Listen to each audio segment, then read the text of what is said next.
L'heure de la parole. Au soir de sa vie, le jour de sa mort, quand de Jésus Sauveur il ouït l'histoire, le Fils égaré se mit donc à dire, jamais nul ne lui en avait parlé. L'heure de la parole, c'est une émission hebdomadaire dédiée pour le salut des âmes, animée par l'évangéliste Luc Boyson. L'heure de la parole. Ne manquez pas à ce merveilleux programme pour votre croissance spirituelle. Et pour que j'hérite la vie éternelle.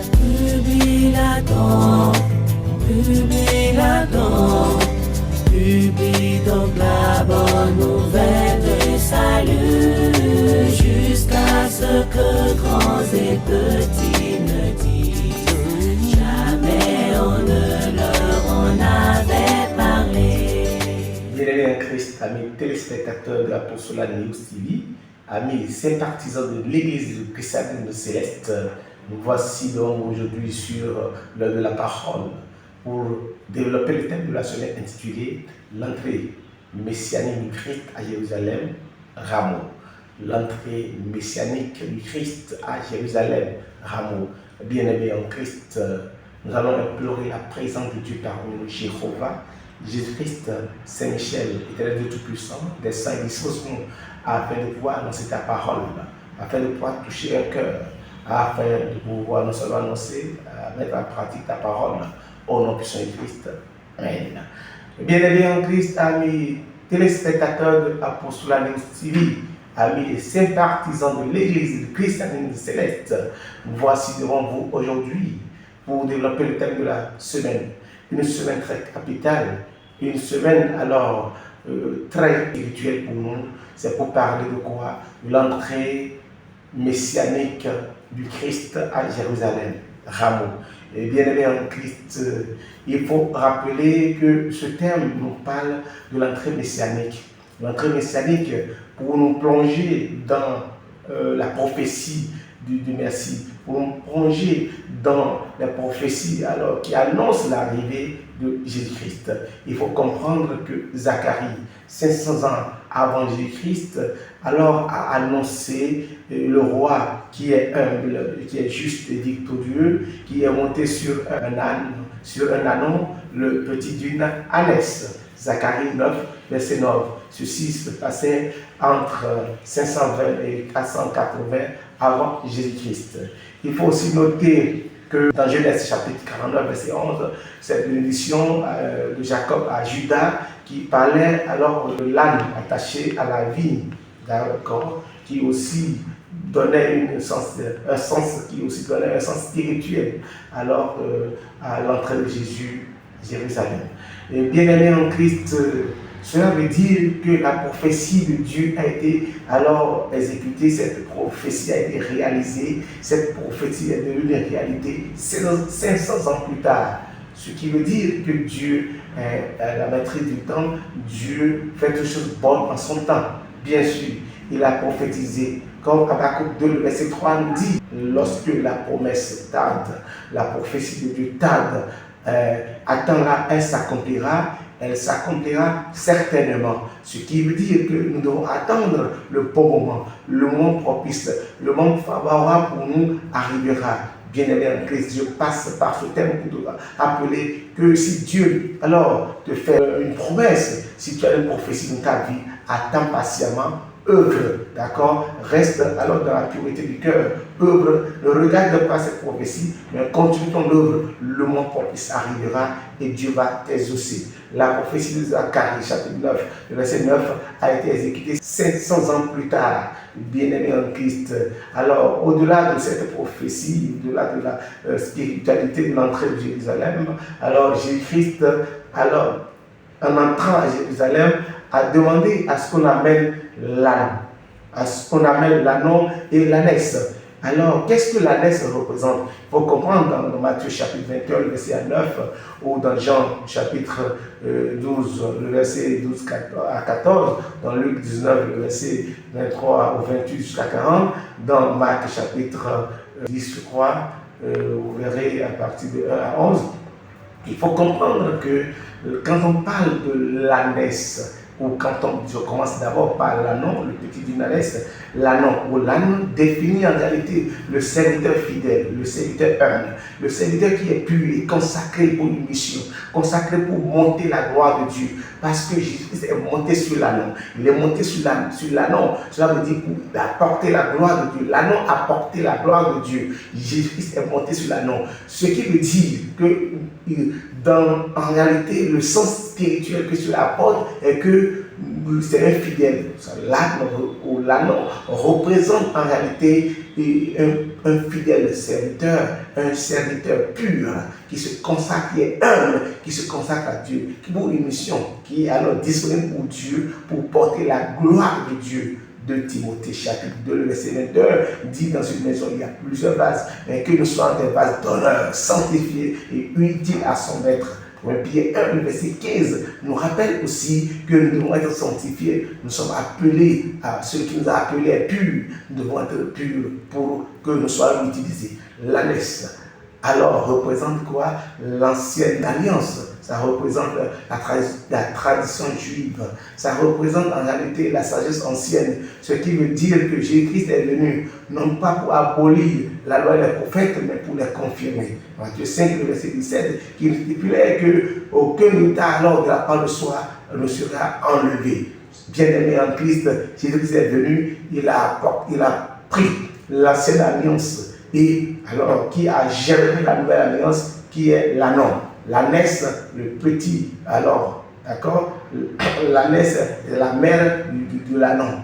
L'ânesse est la mère de l'ânon. Ce qui veut dire que la tradition juive a engendré la nouvelle tradition qui est la tradition chrétienne, qui est le Nouveau Testament ou la Nouvelle Alliance.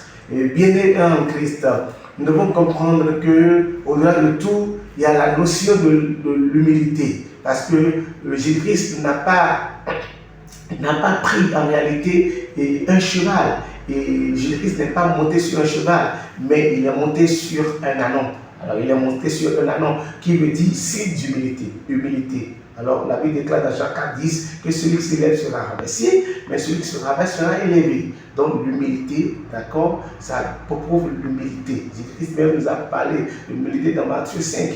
Il faut que nous soyons humbles. Il a montré l'humilité. Déjà à la naissance même de Jésus-Christ, la Bible déclare qu'il est venu avec la paix. Celui qui apporte la paix ne peut pas monter sur le cheval. Il faut comprendre que dans la tradition romaine, les rois montaient sur un ânon. Je dis bien, dans la tradition juive ou dans la tradition romaine, les rois montaient sur les chevaux pour montrer leur gloire, pour montrer l'entrée triomphale. Mais Jésus-Christ, alors, s'est montré humble. C'est pourquoi il a choisi l'ânesse. Il a choisi l'ânon, il a choisi de monter sur l'ânon pour alors montrer la paix.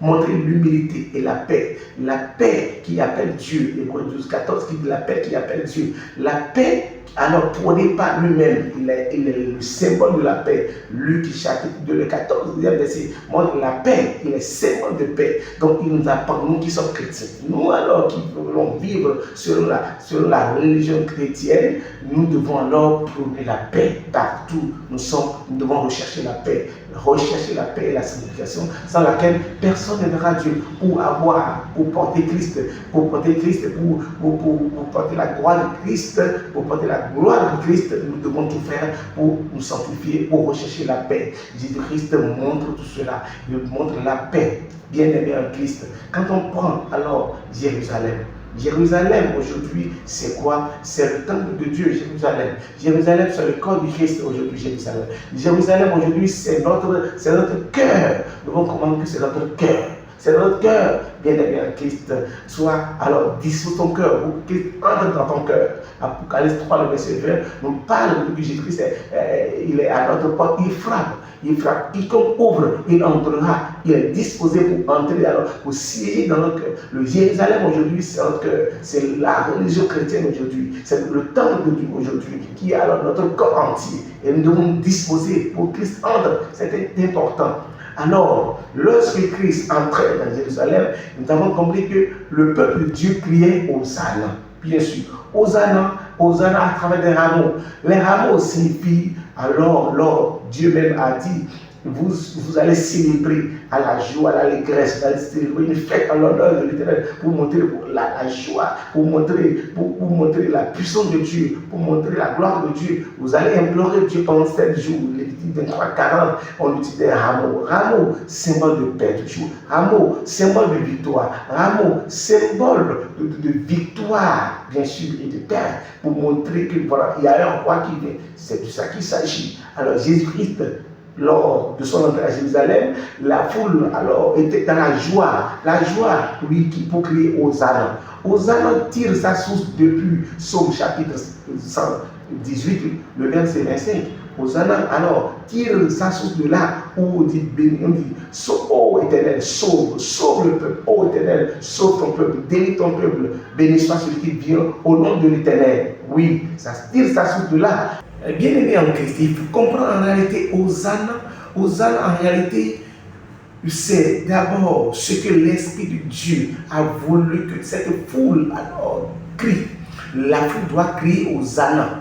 La Hosanna, c'est ce que même Dieu a inspiré. Dieu a inspiré en réalité cette foule pour crier Hosanna. C'est très important. Alors d'où vient cette Hosanna-là? C'est important. La foule criait Hosanna, Matthieu 21, verset 9 à 10. La foule criait Hosanna. Hosanna, la foule criait Hosanna. Quand vous lisez Jean chapitre 12, verset 13-14, la foule criait Hosanna. Mais ça tire ça surtout. Je le disais tantôt qu'en réalité, depuis les temps anciens, dans le chapitre 118, verset 5, il y a la parole de Dieu qui dit sauve-moi. Ô Éternel, sauve-nous. Hosanna me dit sauve. Sauve, délivre-nous. C'est un appel pour sauver. Alors ça veut dire quoi? L'entrée de Jésus-Christ à Jérusalem, c'est un signe alors pour délivrer le peuple. Délivrer, il est venu en tant que sauveur. D'où son nom, le Christ. Le Christ en réalité c'est quoi? Le Christ est loin de Dieu. Le Messie aussi c'est loin de Dieu. Le consacré de Dieu. Le Christ c'est loin de Dieu. En grec, loin de Dieu. Le Messie, alors en hébreu, veut dire aussi loin de Dieu. Donc, loin de Dieu, celui qui est loin pour sauver. C'est pourquoi on l'appelle Hosanna pour dire sauve-nous, délivre-nous. Loin de Dieu est là pour nous délivrer, pour nous sauver. Pourquoi ce peuple criait Hosanna? Je vais vous le dire aujourd'hui. Ce peuple criait Hosanna à cause alors du miracle que Jésus-Christ est allé faire à Béthanie. À Béthanie, Lazare était mort. 4 jours plus tard, Jésus-Christ est venu alors ressusciter Lazare. Quand nous lisons Jean 11, le verset 41 à 43, nous devons comprendre que Jésus-Christ alors est allé ressusciter Lazare qui était mort 4 jours plus tard. Il a ordonné à ce que le mort sorte de ses sépulcre. C'est très important. Ça alors a crié, a suscité une grande foule et les gens voulaient voir effectivement Lazare. Quand il était venu à Béthanie, ils ont appris que Jésus a pris la route, alors la route de Jérusalem. C'est pourquoi tout le peuple était alors rassemblé autour. Ils voulaient voir non seulement Jésus, ils voulaient voir Lazare qui a été ressuscité. Donc tout le monde courait. Donc Dieu même a organisé, a orchestré cette foule, prédisposé cette foule pour pouvoir alors crier Hosanna, alléluia. Quand ils l'ont vu, effectivement, dit, toi qui as sauvé Lazare, viens nous sauver, viens nous délivrer. Tu as délivré Lazare, viens nous sauver. C'est le plus grand miracle que Jésus-Christ a fait avant alors d'entrer en Jérusalem. Le dernier et le plus grand miracle de Jésus-Christ, alors il a sauvé, il a ressuscité le mort. Il a ressuscité Lazare 4 jours dans le sépulcre, 4 jours dans le tombeau. Il a ressuscité. C'est le plus grand miracle. D'ailleurs, Lazare était quand même un homme très respecté qui était courté par les Juifs. Donc, la Bible dit qu'à cause de ce miracle de Lazare, à cause de la résurrection de Lazare, beaucoup de Juifs ont cru, elles sont convertis à Christ, ont suivi Christ. Beaucoup de Juifs ont suivi Christ. Ça a suscité une grande foule et on attendait l'arrivée du roi, l'arrivée du sauveur, l'arrivée de loin, l'arrivée du Messie. C'est pourquoi tout le monde disait Hosanna pour dire sauve-nous, Hosanna pour dire sauve-nous, délivre-nous, délivre ton peuple. Tu as délivré Lazare, viens nous délivrer. Tu as délivré, viens nous délivrer. Et c'était pour crier Hosanna. Alléluia. Alléluia.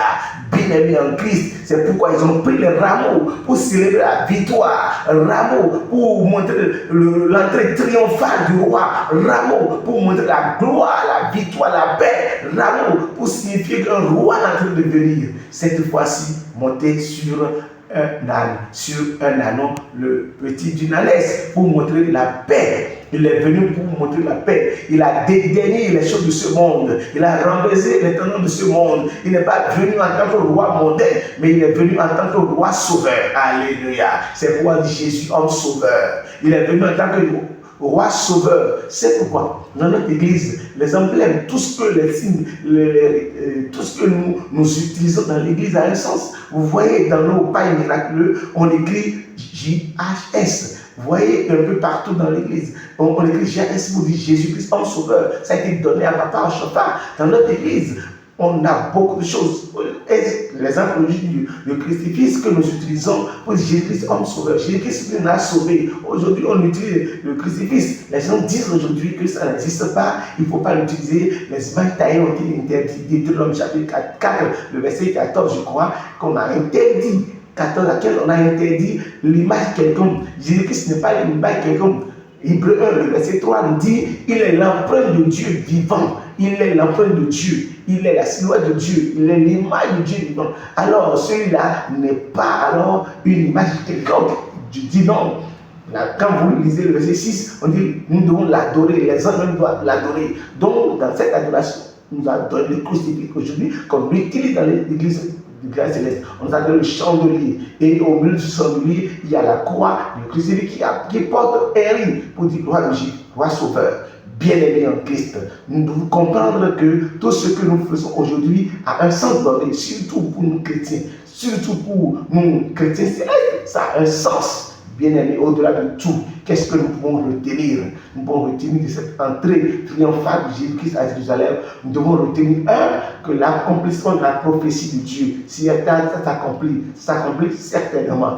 Toi à qui Dieu a fait une promesse, garde ton calme, prie Dieu, oublie même la promesse, ça arrivera au moment fixé, au moment favorable.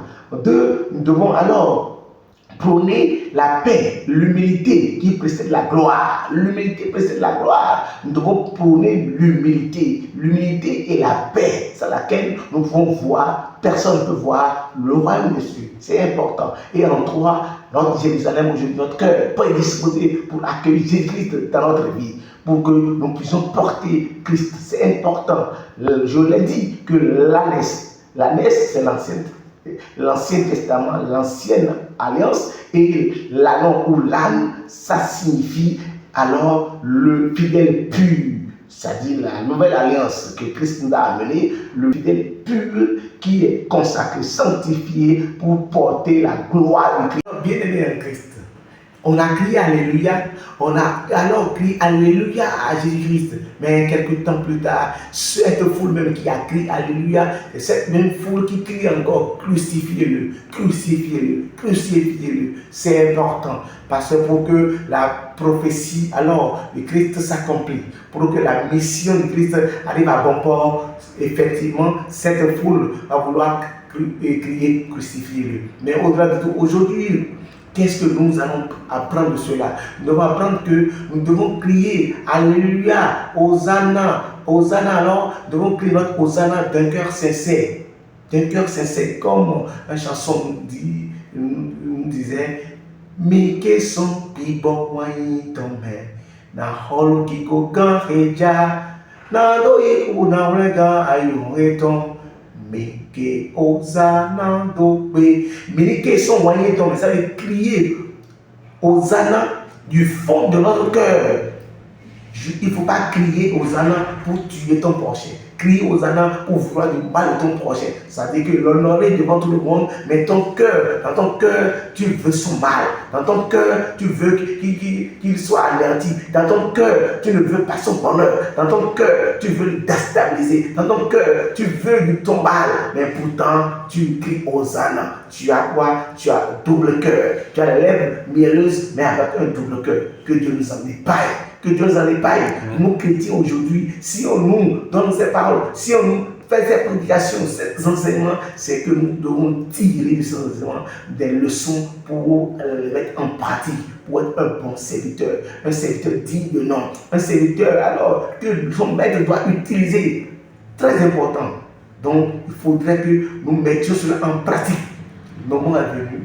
Nous avons une commémoration, la fête des rameaux. Nous allons commémorer pour revivre l'instant et non seulement tirer des leçons pour être un bon serviteur de Dieu. Que le monde soit loué. Alléluia. Jéhovah, Jésus-Christ, Saint-Michel, Dieu est tellement bon. Nous venons d'écouter ta parole. Seigneur. Râle dans ta prière. Amen. Amen. Avec en pratique ta parole. Amen. Au nom de Jésus-Christ. Amen. Amen. Amen. Seigneur Jésus-Christ. Alléluia.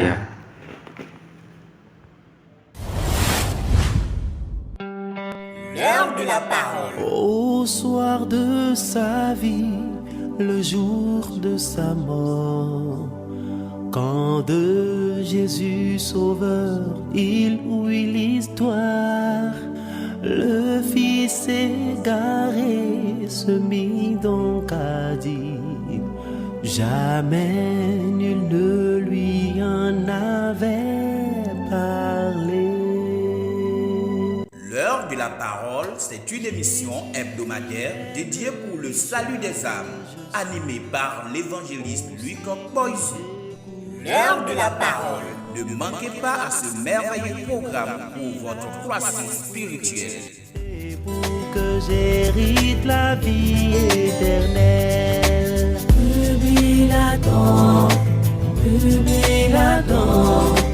Publie donc la bonne nouvelle de salut, jusqu'à ce que grands et petits